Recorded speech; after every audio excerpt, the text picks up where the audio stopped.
Alright, tubers, we got a Honda four-wheeler to work on today. This is my dad's. It's got a float sticking in the carburetor intermittently. Tubers, I've got some of the plastic peeled off of it and the seat here. I'm gonna try to get to the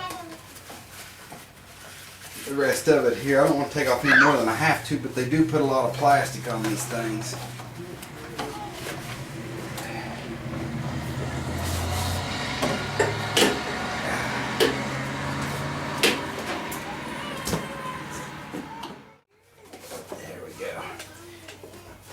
It's got these little clips. I don't know if you're familiar with them or not. They hold it on for a while. The way it works, you push the anchor down. When you push this pin, it expands, and you can take them on and off a few times, and then you got to get new ones. But kind of does the job, I guess. But they're a little aggravating to me.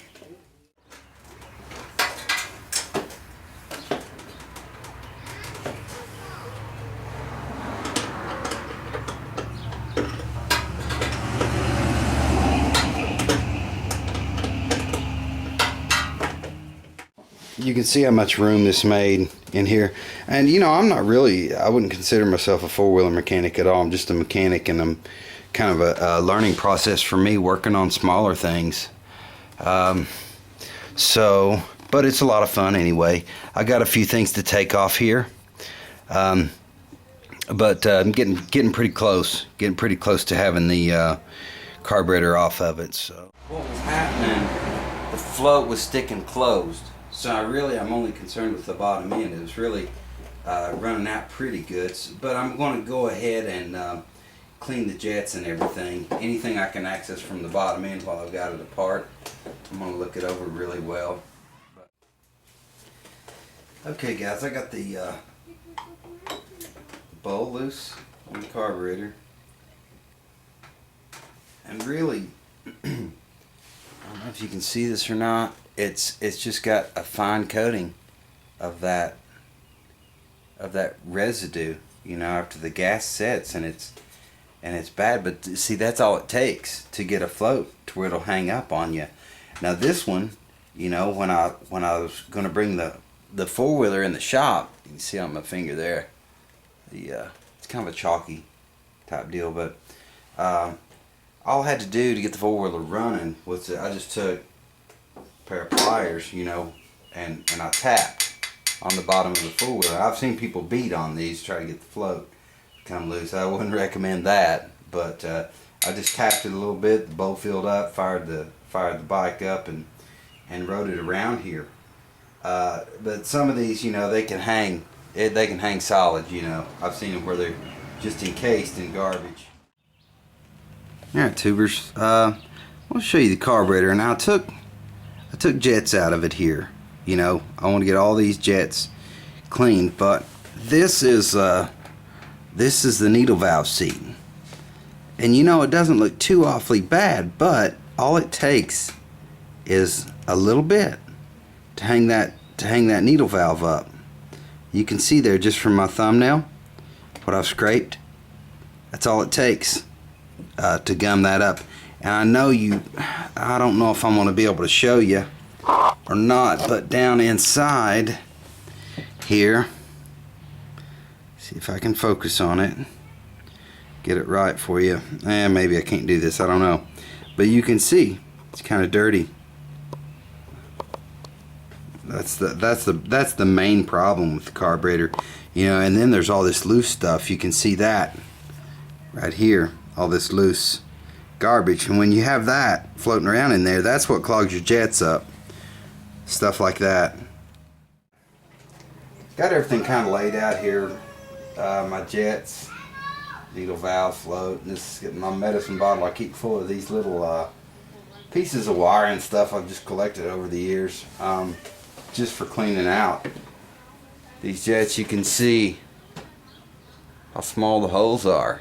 I want to clean through the end of it and through the holes, so it's they come in pretty handy for that.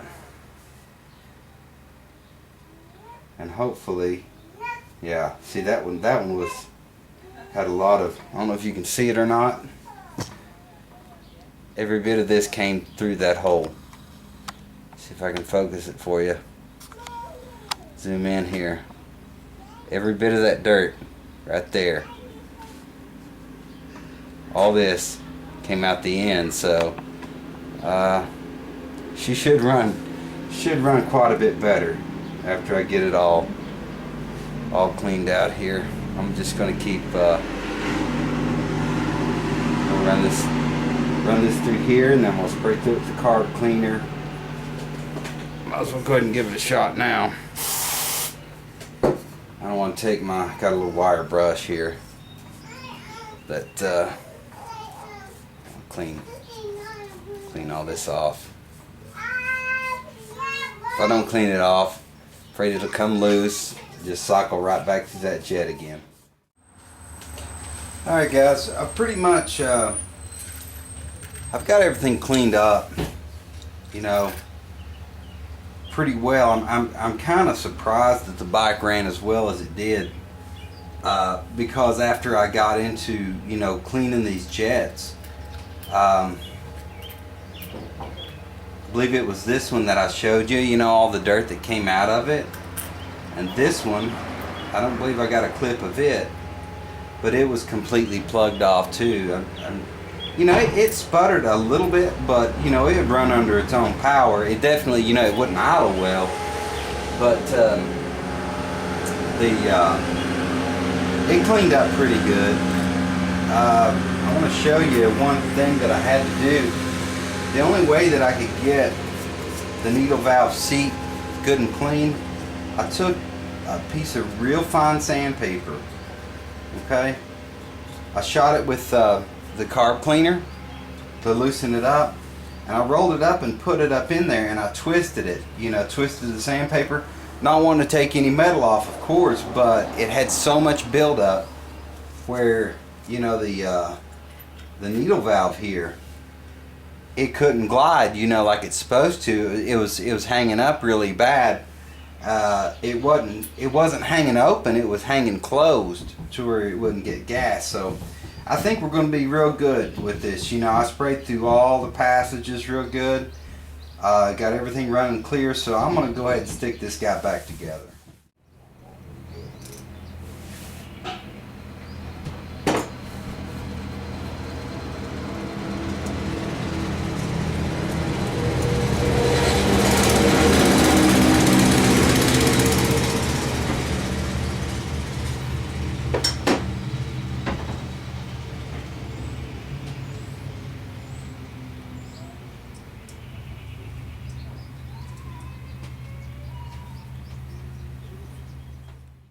Alright tubers, I got everything back together. Let's go ahead and see if we can get this thing fired up.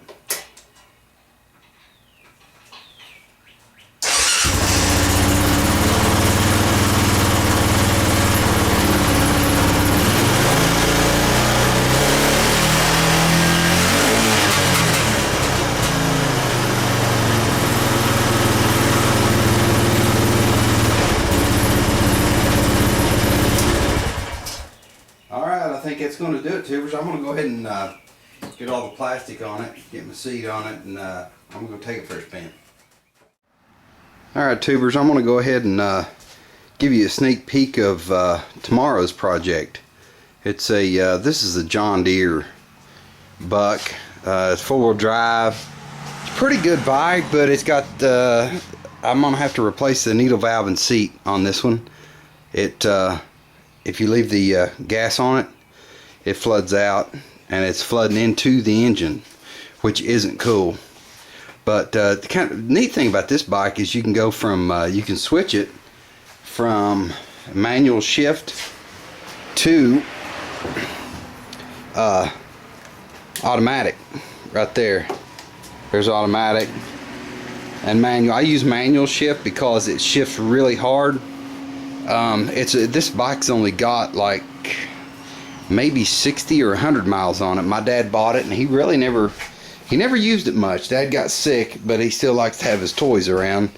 I'm gonna go ahead and take the seat off of it, I want to show you the engine. It's a Rotax engine, so I'll give you a peek at that. Alright guys, here's the Rotax. It's pretty, it's a hoss. This thing is, it's a 500, and this engine is a beast. The only thing that I don't like about this bike is it's pretty much, it's just straightforward a stunt puller. I think it's made more for farms and so on and so forth. The suspension isn't anything like say your you know, the Honda Foremans or anything like that. It's really stiff. It'll pitch you off of it, you know, if you try to take it in the woods or anything.